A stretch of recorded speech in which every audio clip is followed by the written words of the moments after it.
madaxweynaha dowladda federaalka Soomaaliya mudane Xasan Sheekh Maxamuud ilaahay ha dhaafo ilaahay ha ciiseeyo hogaanka uu haayana ilaahay subhanahu wa ta'ala hala garab galo maskaxdiisana Allah noo dhaafo maxaa dhibaato ummadan ku habsatay oo wixii ka horeeyay wax ku dhiirada la waayay wixii kale inta meel iska dhigay in ummadan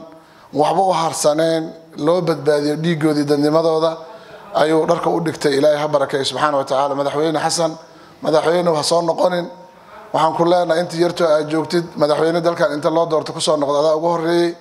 waxaan rajeynaa meesha maanta aad joogtid iyo meeshaad ka bilowday ummadan wax u dhaqan lama arko baabaaday ku taageersan iyo ku canshuursiiyay ku iska dhaafay iyo ku gurigiisa joogaba wax badbaad lama arko marka maanta magaalada Muqdisho la isku haystay in maanta nimankii odayaasha ahay maxaa la yiraahdaa meeshii ku hooyeen jireen caaw ay ku hooyeen la yihiin anaga wax badan amni noo diideen guriyeen ku hooyeen weyn horta maanta ayaga haysta oo meel ay ku hooyeen duurkay ku jiri jireen dadka ka maamuli jireen loogu tagay weelay fadligiis marka waxaan rabaa saddex qodob madaxweynaha ku soo koobay wasiir Mukhtaar in lagu dul shaqeeyo wasaaradaha mudana la aad madaxweynaha wuxuu sheegay waxaan waa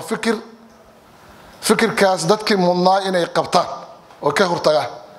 laba wuxuu sheegay dhaqaale ninka dhaqaale haysto fikirkaas ku meel marina wuxuu sheegay in lagu la dagaalamo hub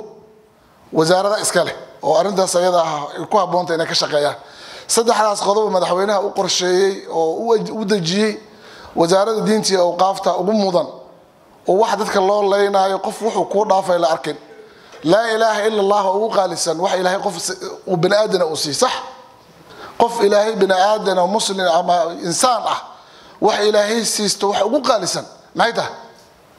la ilaaha illa allah la ilaaha illa allah wadina ku dhaafay hotelkii ugu dambeeyay hada la qarxinayo hotel xayaat dadkii abriyada oo meesha fadhiyo kulligood dadkii meesha ku jiray marqaati ka yihiin ayagoo la ilaaha illa allah la ilaaha illa allah la ilaaha illa allah la dili warmaan nimankaas marka ninkaan horta la ilaaha illa allah kugu xurmeynay wax kale aad gadaal ku jira anima ka saay marka Sheekh Mukhtaaro nin macalinkiisa inxiraafsanay sheeqiisana inxiraafsanay waxa labada dhinac inta laga soo xiray dadka lagu soo dhaxdaayay waxaan u maleynaa fikirkaas sahalkan iyo orodkan wuxuu u baahan yahay in wasaaradda al-fikru la yughayyiru illa bil fikr in wasaaradahan diimeedka xarumo dadkaas lagu maxaan ku raahdaa bedelo inay helaan oo fikirkaas meesha uu ku aaday la aad xilligeedan kulli wax ka sheegi doona tan labaad hubka waxa ka horeeyay fikirka in la dagaalamo nimanka hadii dhaqaalaha laga curiyaamiyo oo sirdoonkoodii maxaan ku raahdaa la qalqal geliyo oo meesha ay wax ka soo maleegaan oo dhaqaalahooda curiyaamo oo sirdoonkooda curiyaamo oo fikirkooda curiyaamo waxaan u maleynaa wax badan ay noo aruursanaayeen inay maxaan ku raahdaa ay dhamaan doonto waxaan qabaa in lagu kor shaqeeyo madaxweyne Xasan aan la jiheeyay taladaas ayada in la qaato nin walba meesha uga haboon wasaaradda maaliyadda teeda qaadato wasaaradda amniga gudaha teeda qaadato wasaaradda arrimaha gudaha qaadato wasaaradda maxaa la yiraahdaa warfaafinta qaadato wasaaradaha isku xiran oo lakabiyada ah mid walba meesha uga aadan inay qabato ciidanka militariga meeshiisa qaato ciidanka booliiska meeshiisa qaato asluubta teeda qaadato sirdoonka tiisi qaato waxaas isku xiran inta wajahano madaxdeena hor kacdo waxaan isleeyahay intaas oo isku lakabiyo oo isku wada jiro marka inta la isku daro fikirkaana wasaaraddan diinta iyo awqaafta meesha ay taala sabab u ah waxaan warkay ku gabagabeynaa warama dad ilaahay maalin walba subhanahu wa ta'ala inta banaanka u istaagay inteena soo hartay rabeen la dagaalamaan ilaahay subhanahu wa ta'ala aridiisuna ku dhacayso tabar ma loo helay aan waxaan aaminsanahay idinka ay six doonada culimada meesha fadhisay maxaa la yiraahdaa saddex harbi oo ilaahay aayada quraan iyo laba xadiis aan u maleynaa dadka ribada cuno ilaahay wuxuu ugu goodiyay inuu la dagaalamayo يا أيها الذين آمنوا اتقوا الله وذروا ما بقي من الربا إن كنتم مؤمنين فإن لم تفعلوا فأذنوا بحرب من الله طلبات قفك صلاة صبح جماعة كتكذو وحكجرا إلهي مجنتي سبحانه وتعالى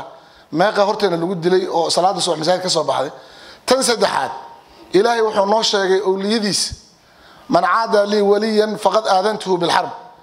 ما قابرياء أولي إلهي سبحانه وتعالى دنيا جوك قدر اللي قد لي oo ilaahay subhanahu marka dadkaas ilaahay wuxuu u ballan qaaday qofkii taabtay inuu ilaahay la dagaalamayo intiina aadnay